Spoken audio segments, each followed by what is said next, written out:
하나님 아버지 감사합니다. 오늘 이 저녁에도 주님 앞에 모였사오니 저희에게 말씀하여 주옵시고 가르쳐 주시고 하나님의 음성을 들을 수 있는 귀가 열리게 하여 주시옵소서. 우리의 마음이 옥토밭이 되어서 하나님의 말씀을 받을 때에 그 말씀의 씨앗이 깊이 뿌리를 내리고 30배, 60배, 100배로 결실할 수 있게 하여 주시옵소서. 예수님의 이름으로 기도하옵나이다. 아멘.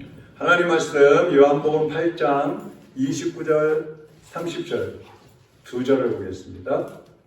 요한복음 8장 29절과 30절입니다.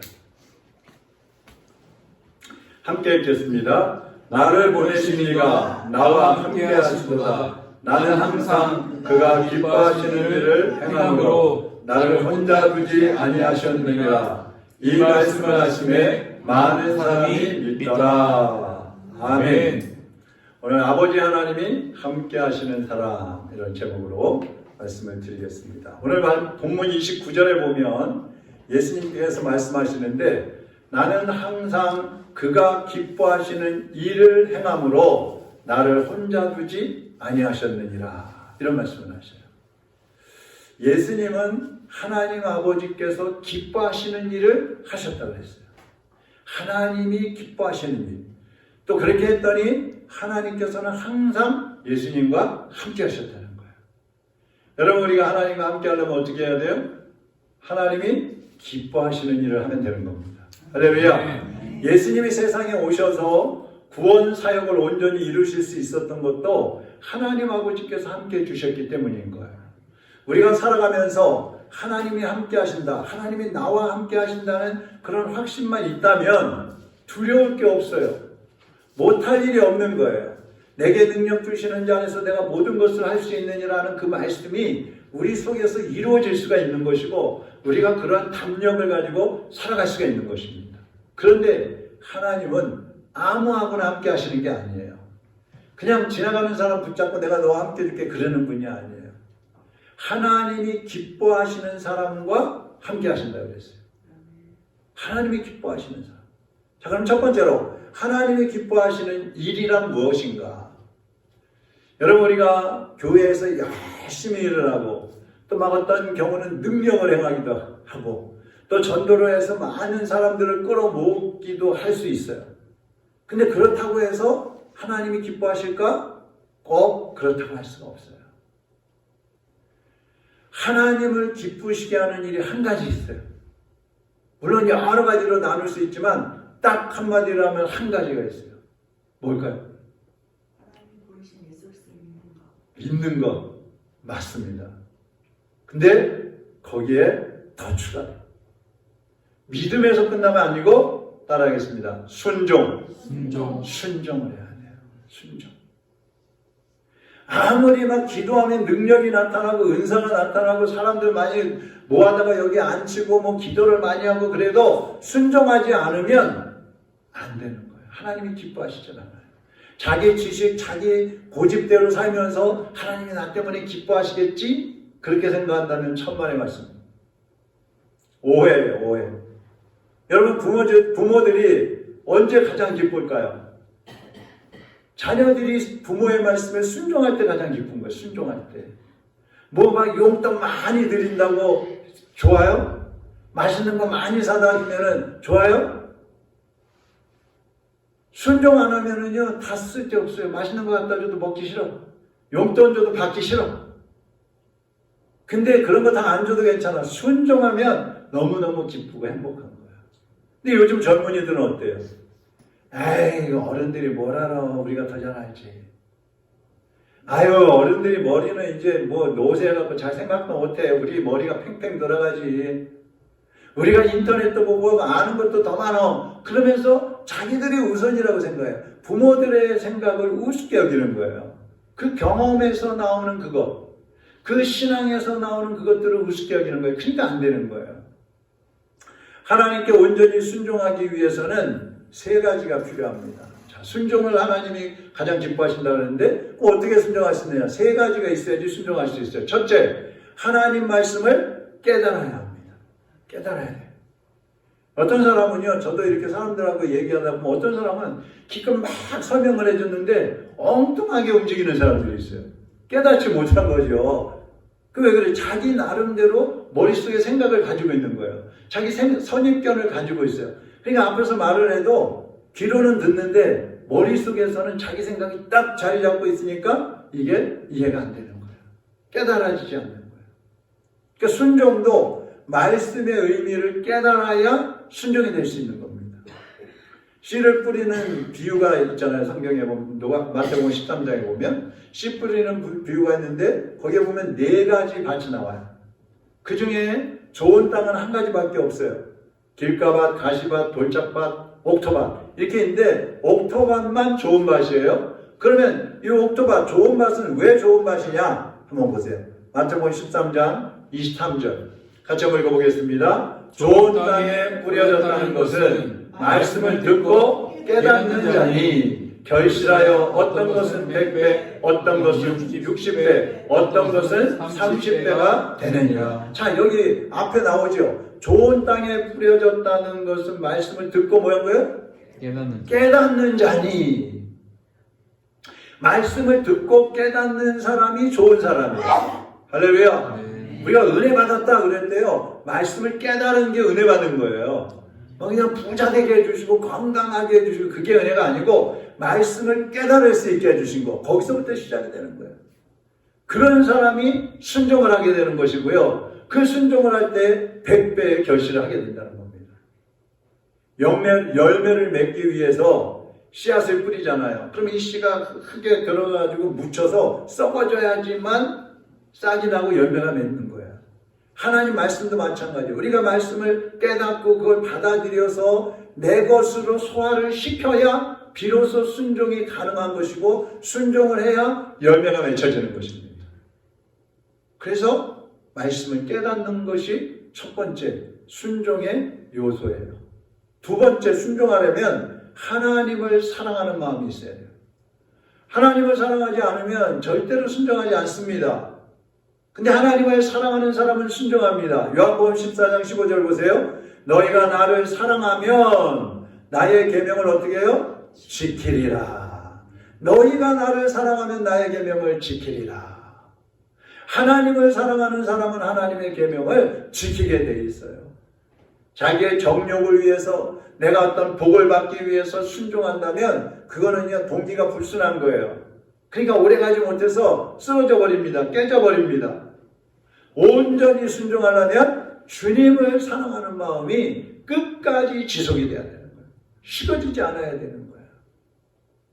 왜 우리가 처음에는 막 뜨거워가지고 뭐 주님을 위해서 목숨도 바치겠습니다. 뭐 전 재산을 바치겠습니다. 내 몸을 바치겠습니다. 은사를 다 바치겠습니다. 뭐 그랬다가 왜 1년, 2년, 5년, 10년, 15년, 20년 가면은 점점 식어지고 왜 제자리 걸음해요? 하나님을 사랑하고 경외하는 마음이 그만큼 식어지는 거예요. 그러니까 우리가 하나님을 사랑하는 마음이 날마다 새로워져야 돼요. 뭐 연애하는 사람 같아야 돼요. 연애. 결혼하기 전에는 연애할 때 맨날 만나도 또 만나고 싶고 아침에 만나서 저녁까지 데이트하고 집에 갔는데 밤이 되면 또 생각나고 또 전화하고 그 다음날 또 만나서 하루 종일 같이 있다가 저녁에 식사하고 데이트하다가 또 들어갔는데 집에 가면 또 생각나고 세수하면 물에 얼굴이 막 비추고 그 전화해서 또 목소리 듣고 제가 그랬거든요. 하루 종일 사무실에서 같이 있었어요. 근데 저녁에 집에 가면 또 보고 싶은 거예요. 근데 결혼하고 나면 그래 안 그래? 그래요? 아, 저기는 잘하고 있는 거야. 결혼하고 나면 아유 절로 좀 가. 이제 나이 들면 각방 써. 아, 요즘에 제가 60대 이제 초반이라고 할 수도 있고 중반이라고 할 수도 있는데 제 나이 때도요 각방 쓰는 사람들이 있더라고. 그 사랑이 식었어. 사랑이. 맨날 연애하는 것처럼 살아야 돼. 연애하는 것처럼. 하나님하고도 날마다 연애하는 것처럼 사랑해야 돼요. 새벽 예배에 나와서 기도했는데 하루 종일 또 예수님 생각하면서 하다가 저녁에 또 예수님 생각하면서 기도하고 자. 꿈에도 예수님 보고 그래도 예수님 또 보고 싶고 예수님 너무너무 사랑해요. 맨날 예수님 사랑한다 그래야 돼요. 근데 신앙생활을 오래 하다 보면 어때? 습관이 돼요. 형식이 돼요. 사랑해서 하는 게 아니야. 형식적으로 하는 거고 의무적으로 하는 거야. 그러니까 순종이 안 되는 거예요. 온전한 순종이 안 되는 거예요. 우리가 기쁨으로 순종하기 위해서는 하나님을 사랑해야 된다.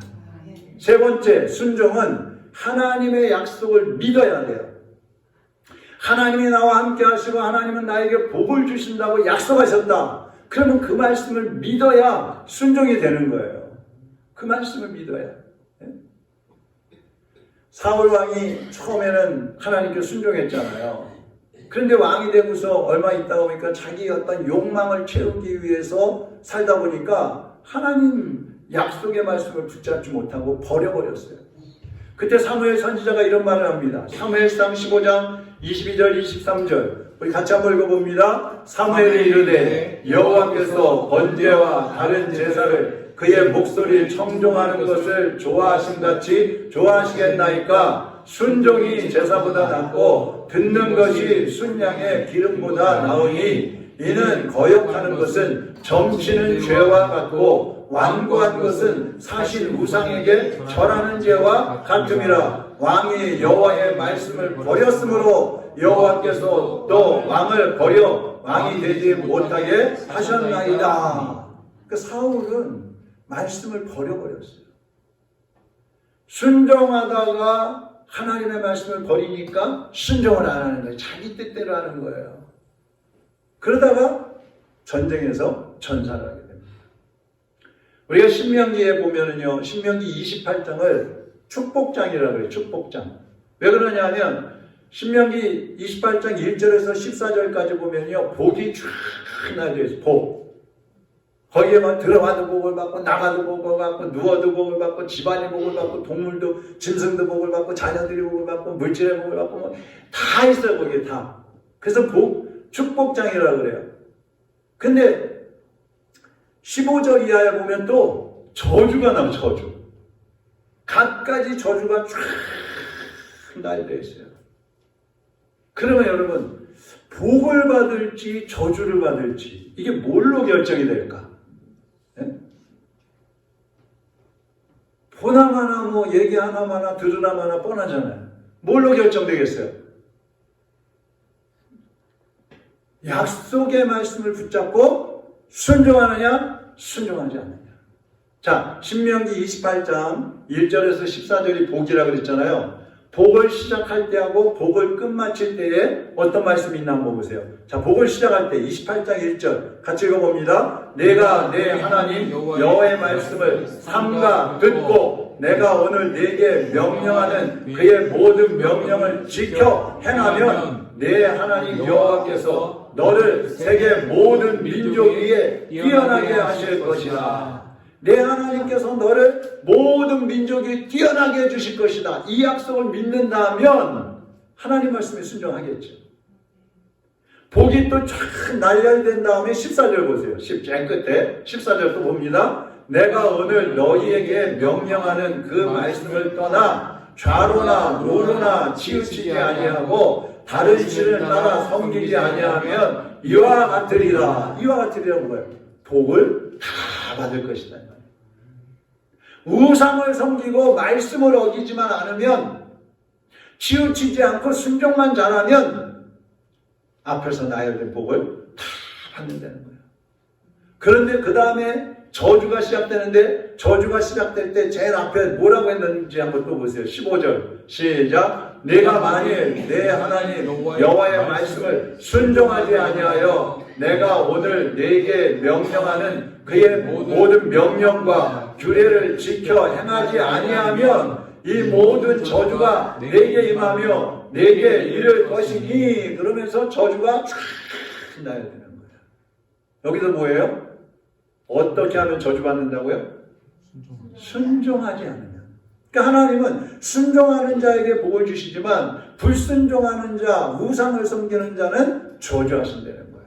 약속의 말씀을 붙잡고 이것이 하나님의 약속이니까 이 말씀은 반드시 이루어진다. 그 말씀을 붙잡고 살면 복을 받는 거예요.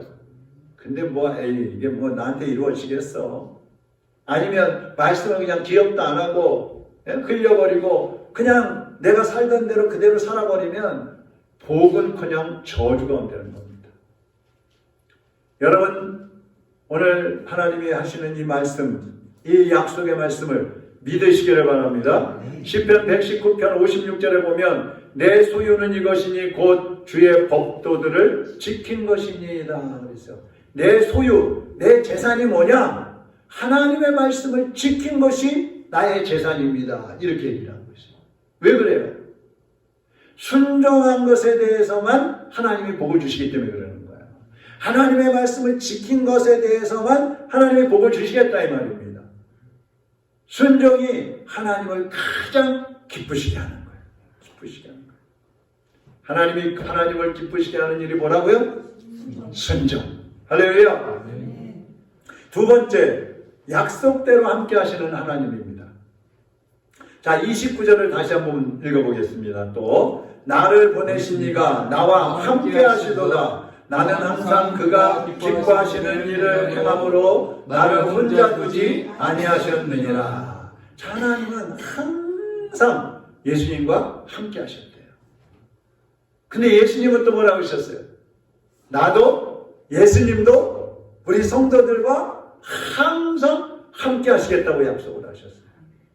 요한복음 14장 18절에 보면 예수님이 하늘로 가실 때에 내가 너희를 고아와 같이 버려두지 아니하고 너희에게로 오리라.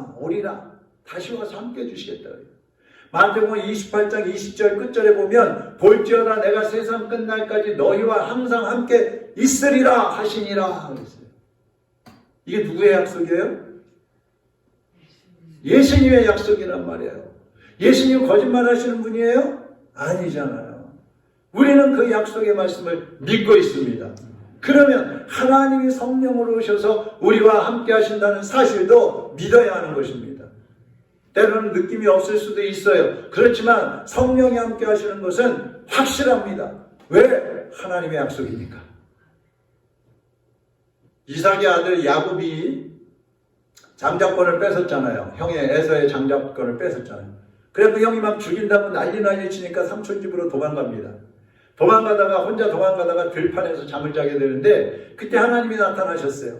그리고 야곱에게 이런 말씀을 하셔요. 창세기 28장 15절 내가 너와 함께 있어. 어떻게? 함께 있어. 내가 어디로 가든지 너를 지키며 너를 이끌어 이 땅으로 돌아오게 할지라. 내가 네게 허락한 것을 다 이루기까지 너를 떠나지 아니하리라 하시니라.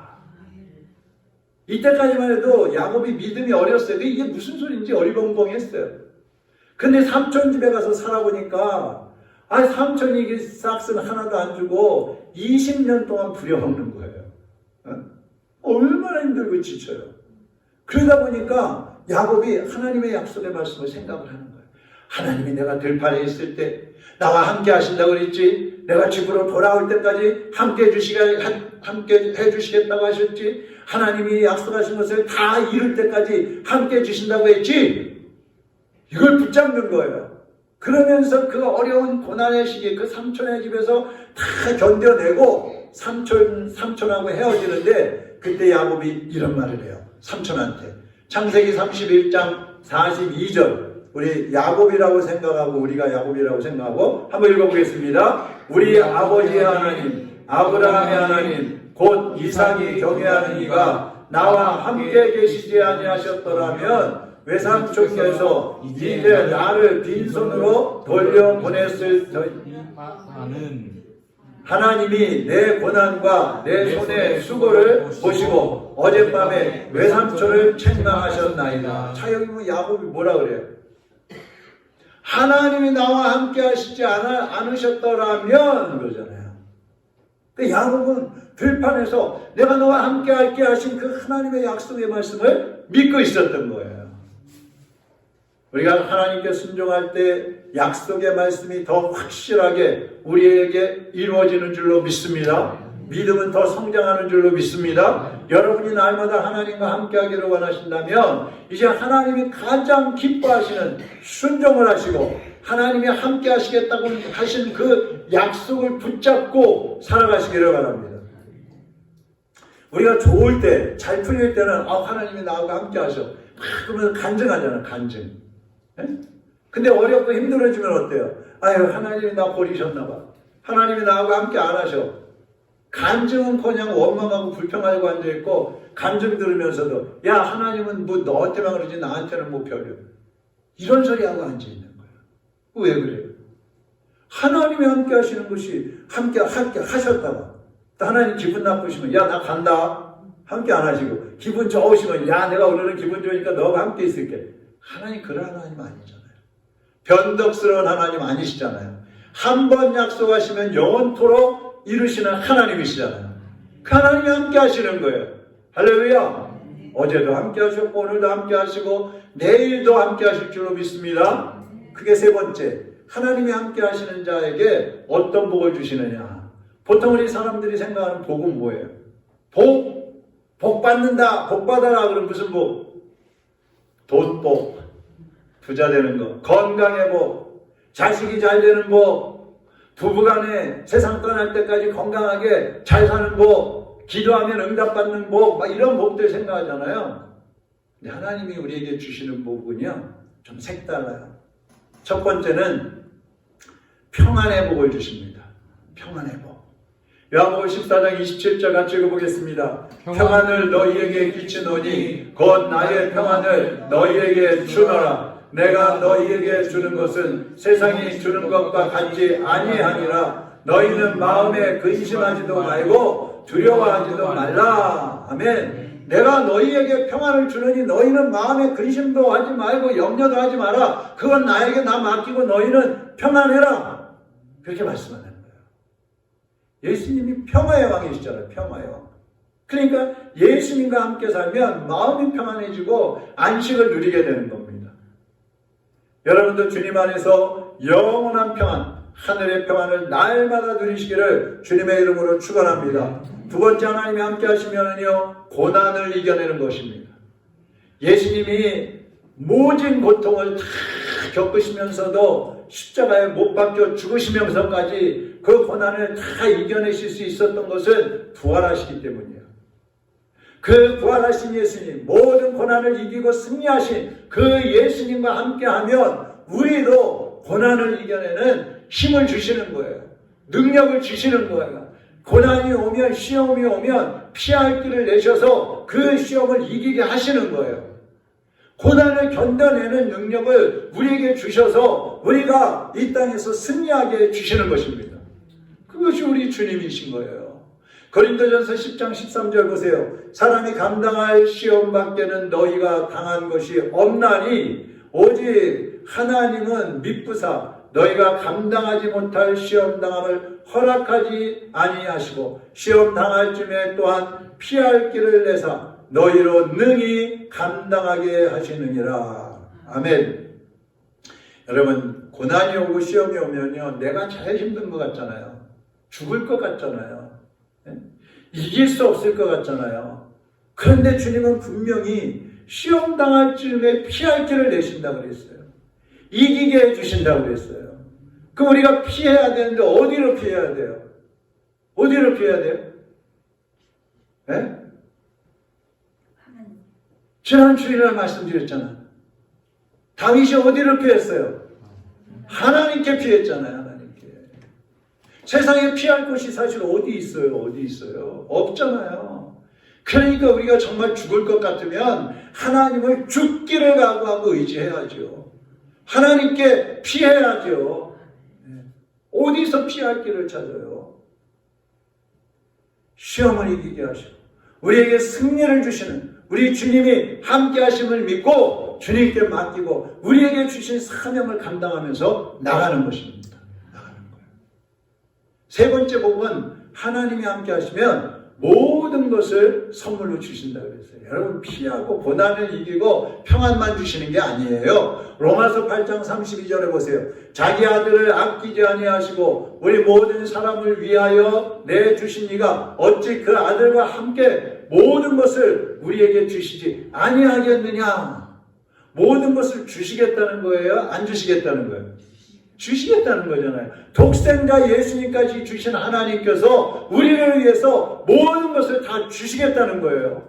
주시겠다는 거예요. 덕으로 주시는 거예요. 여러분, 하나님 아버지는요, 자녀들이 잘 되기를 원하십니다. 자녀들이 풍성하게 사는 것을 원하십니다. 자녀들이 충만하게 사는 것을 원하십니다. 그래서 하나님이 함께 하시는 사람들에게 모든 것을 다 주시겠다는 거예요. 다 받으시기를 바랍니다. 받으세요. 시편 101편 6절. 내 눈이 이 땅에 충성된 자를 살펴 나와 함께 살게 하리니 완전한 길에 행하는 자가 나를 따르리로다. 지금도 하나님의 눈은 이 땅에서 순종하고 충성하는 자들을 찾고 계세요. 왜요? 함께 하시고 싶어가지고. 야, 너 나하고 함께 하자. 얘야, 내가 이제부터 너하고 함께 할게. 얘야, 염려하고 근심하지 마라. 그거 다 나한테 맡겨. 내가 너를 안고 갈게. 업고 갈게. 내가 너를 보살펴 주마. 주님이 우리에게 다가오시는 거예요. 이제 우리 모두가 하나님이 기뻐하시는 일이 무엇인지 깨닫고 그것에 순종하고 그것을 행함으로써 여러분도 날마다 하나님과 함께 하시고 하나님의 은혜를 충만하게 받아 누리기를 주님의 이름으로 축원합니다. 기도하겠습니다. 제가 먼저 기도하고 또 여러분 각자 기도하시다가 돌아가시기를 바랍니다.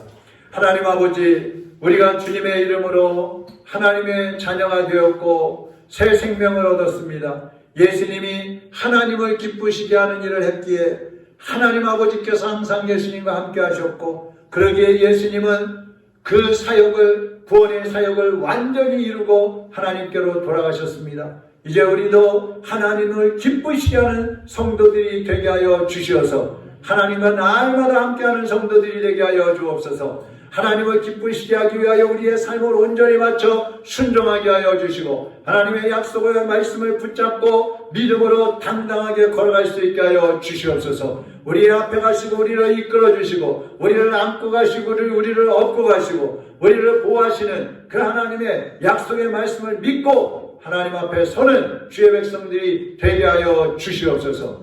주여 한번 부르고 다 같이 우리 통성으로 기도를 시작하겠습니다. 주여!